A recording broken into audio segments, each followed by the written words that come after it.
UFC 298 is tonight, and these are my main card predictions. So, starting off the main card, you've got Anthony Hernandez versus Roman Kopylov. Now, Roman Kopylov has stepped in on short notice to face Anthony Hernandez. It was, I think, supposed to be Ikram who's going to be fighting Anthony Hernandez, but had to pull out due to some sort of injury. I'm not too sure what the injury was, but nonetheless, this is a great matchup and a pretty underrated fight, in my opinion. Not many people are talking about it. Stylistically, though, Anthony Hernandez should give Roman Kopylov quite a lot of problems, I think. I mean, Roman Kopylov now has went back. I think he is training out of Dagestan now with Habib. Well, not Habib anymore, but Islam and those lot, which is obviously going to help his takedown defense a lot, which was an issue that Roman Kopylov had. His grappling was a bit of an issue in my opinion, despite him being Russian, which is pretty crazy to say. Normally those guys are insane at grappling. Anthony Hernandez, though, is a cardio machine and a grappling machine, and ever since that loss to Kevin Holland, he is now on a 4-fight win streak. However, Roman Kopylov is also on a 4-fight win streak. I'm pretty sure his last win was against Josh Frem. That was Roman Kopylov's last fight, I believe, and he won that by second round KO, TKO. So yeah, just a few things. Obviously, this is your typical striker versus grappler matchup. Roman Kopylov, though, is going to have to target Anthony Hernandez's body in this matchup to kind of try and slow this guy down.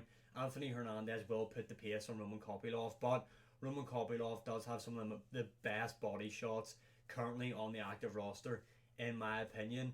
I do feel like Roman Kopylov, I see a lot of people saying he has to finish this fight early if he's going to win, and I do see where people are coming from, but Roman Kopylov isn't known for finishing fights early. He normally does tend to do it in the later stages of the fight. It's kind of difficult. I mean, I feel like the logical answer is Anthony Hernandez, but I'm going to have to pick Roman Kopylov to get the win here. I do believe Roman Kopylov will finish Anthony Hernandez late into the third round. That's just my pick anyway. I'm really looking forward to this matchup though. Like, if you should definitely watch this. This is one to look out for. Next up, you've got Merab versus Henry Cejudo. Now, Henry Cejudo, in my opinion, is being slept on in this matchup. A lot of people are just assuming Merab is going to win. Henry Cejudo, as we know, is a former Olympic gold medalist in wrestling. He is also a former 2-division champion in the UFC, and he could have definitely been top 5 in my opinion if he didn't ruin his career for money and retire so early. Now, Merab obviously is coming off that win against Petr Yan, where he absolutely dominated that guy. And I feel like who's going to win this? This is kind of hard to pick. I mean, Henry Cejudo, in my opinion, has one foot out of the door already with the, oh, if I lose, I'm retiring and all this stuff. And I don't think that's the right mindset to have, especially going in there against Merab. Now, Dana White has spoke about both of these guys and the wrong mistakes they have made in their career now. Henry Cejudo, and this was against in the Aljamain Sterling matchup, Henry Cejudo is normally more confident on the feet, knowing when he knows that people aren't going to be able to wrestle with him, if I word that correctly. Normally he doesn't really have to worry about the takedown threat because obviously his wrestling is that good. But after Aljamain Sterling was able to grapple with him, Henry Cejudo kind of was a bit standoffish in that matchup, in my opinion. Now, Merab, as we know, he's got a crazy pace. However, the 3 rounds might benefit Henry Cejudo because he's not going to have to keep up this pace for a 5-rounder. You know, it is a 15-minute fight, which is still long, don't get me wrong, but I feel like the 3-rounder does benefit Henry Cejudo more than Merab. What I do know in this matchup is the scrambles are going to be insane. Similar to the matchup previous, you definitely have to tune in for this one. Now, in terms of my pick, like I said, it's must win for both fighters, but I don't like the mentality Cejudo has going into this, and I am going to have to pick Merab to get the win here. However, I would not be surprised if Henry Cejudo is able to beat Merab. Like I said, a lot of people are underestimating Henry Cejudo in my opinion, but for my pick for this matchup, it is Merab to win. Next up, we have got Jeff Neal versus Ian Gary. Now, obviously, we know what's been happening with Ian Gary. I mean, the amount of abuse this guy's been getting online. Now, whether he deserves it, whether he doesn't, I'm not here to argue that. People are entitled to their own opinion. we've seen at the press conference him basically beg Jeff Neal to kind of be his friend and shake his hand and shit like that. Where it wasn't too long ago when everybody was on the Ian Gary hype train, he was walking around with Jeff Neal's mugshot on a picture and saying all this stuff about Neil Magny. However, and this is something people are talking about, the fact that Ian Gary hasn't had to, but has moved gyms again, and he is now training around to shoot the box, I think, in Brazil with Charles Oliveira. Now, a lot of people are saying that is going to be a downfall for Ian Gary. I completely disagree. Yes, I know that you should have one team that you stick with, and that's good, because then the coaches know what your strong points, what your weak points are, and Ian Gary might not have that over at this gym in Brazil because he is kind of new there. But the amount of different looks Ian Gary is getting at such a young age, I think is really going to benefit him. I feel like that shoot the box style is going to help Ian Gary in this matchup by pushing the pace. What I mean by that is being the aggressor, having Jeff Neal on the back foot. I feel like that will help Ian Gary. Now, I have seen a lot of people pick Jeff Neal for this matchup, and don't get me wrong, Jeff Neal is a great fighter, but in my opinion, he's kind of one of the Neil Magnies of the welterweight divisions, the gatekeepers.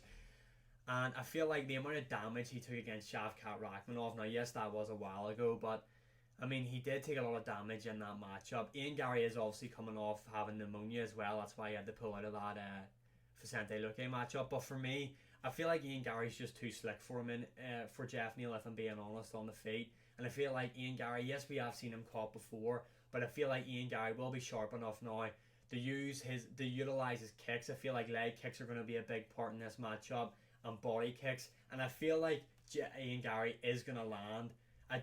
I don't know if it's going to put Jeff Neal out, but my prediction is he is going to wobble Jeff Neal with a head kick. My prediction for this matchup is Ian Gary to win by decision. However, I would not be surprised if Jeff Neal is able to find the KO. Next up, we're on to the co-main event, which is Robert Whittaker versus Paulo Costa. Now, I was so confident on Robert Whittaker winning this matchup when it was announced. In fact, I didn't even think Paulo Costa was going to show up, but we are here.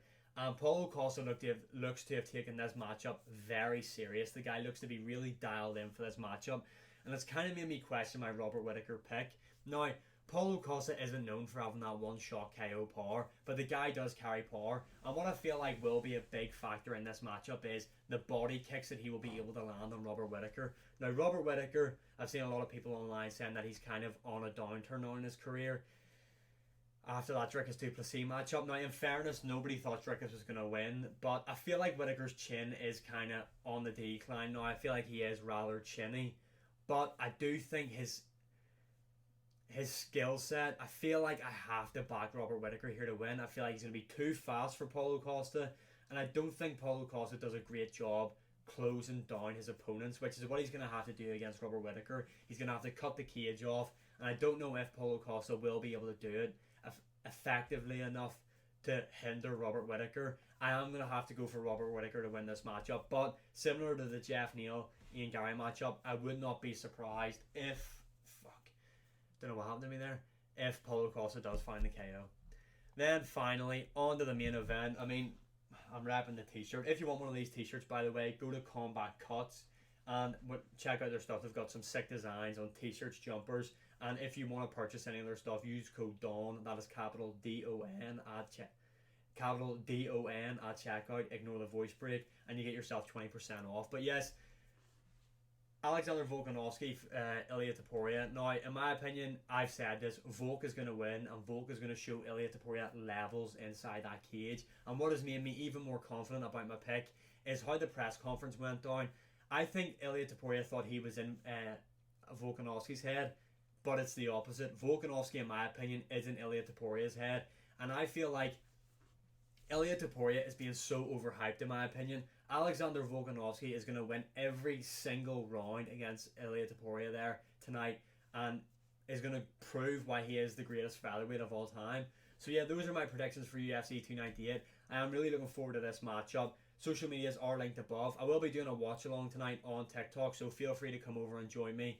And as always, like, share, subscribe, comment, all that good stuff, and I will see you again in the next one.